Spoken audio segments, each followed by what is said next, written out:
এই মেয়েটা আয়সা দেখে এনে শুয়ে থাকে মাঝে মাঝে, তো এই মেয়েটা এখানে থাকে যদি আমি ওই জায়গায় থাকি।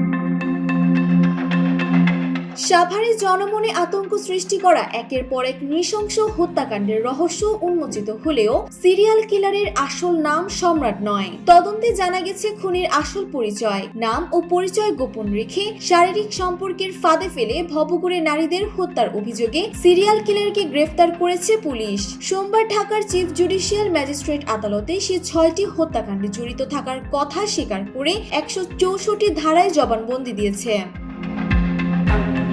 পুলিশ জানায় তার প্রকৃত নাম সবুজ শেখ, তার বাবার নাম পান্না শেখ। 3 ভাই ও 4 বোনের এই পরিবারটির বড় বোন শারমিন সবুজ দ্বিতীয় সন্তান। জন্মস্থান ও পৈতৃক বাড়ি মুন্সিগঞ্জ জেলার লৌহজং থানার হলুদিয়া ইউনিয়নের মোসামান্দা গ্রামে।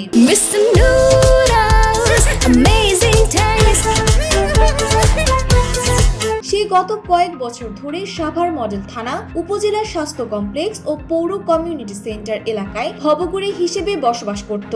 তদন্তে উঠে এসেছে সম্রাট পরিত্যক্ত ও নির্জন ভবনে নারীদের নিয়ে যেত। তার দাবি অনুযায়ী ওই নারীরা অন্য কারোর সঙ্গে সম্পর্কে জড়ালে ক্ষোভ থেকে সে তাদের হত্যা করত। সর্বশেষ গত 18 জানুয়ারি এক তরুণী ও এক যুবককে হত্যার পর তাদের মরদেহ পুড়িয়ে দেয় সে। সিসিটিভি ফুটেজে মরদেহ সরানোর দৃশ্য দেখে পুলিশ তাকে শনাক্ত ও আটক করে।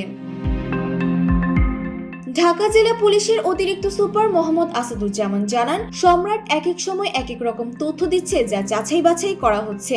সাভার মডেল থানার ওসি আরমান আলীর মতে সম্রাট একজন সাইকোপ্যাথ বা প্রকৃতির অপরাধী। স্থানীয়রা জানান সে নিজেকে কিং সম্রাট পরিচয় দিত এবং নিয়মিত থানা ও হাসপাতালের সামনে ঘোরাঘুরি করত। তার উগ্র আচরণ ও অসংলগ্ন কথাবার্তার আড়ালে যে এমন ভয়ঙ্কর খুনি লুকিয়েছিল তা কেউ আঁচও করতে পারেনি। এছাড়া কারামুক্ত কয়েকজন হাজতি জানায়, কয়েক বছর আগে সম্রাট কাশিমপুর 2 কারাগারে একটি সেলে বন্দী ছিল এবং সেখানে তার আচরণ ছিল বেপরোয়া। উল্লেখ্য, গত 7 মাসে সাভারে বিভিন্ন স্থান থেকে উদ্ধার হওয়া 6টি মরদেহের রহস্য সম্রাটের গ্রেফতারের মধ্য দিয়ে জট খুলতে শুরু করেছে। তার অতীত ইতিহাস ও কারাজীবনের বেপরোয়া আচরণের বিষয়গুলো এখনো খতিয়ে দেখছেন ডিবি পুলিশ। ডেস্ক রিপোর্ট, জয় জয় দিন।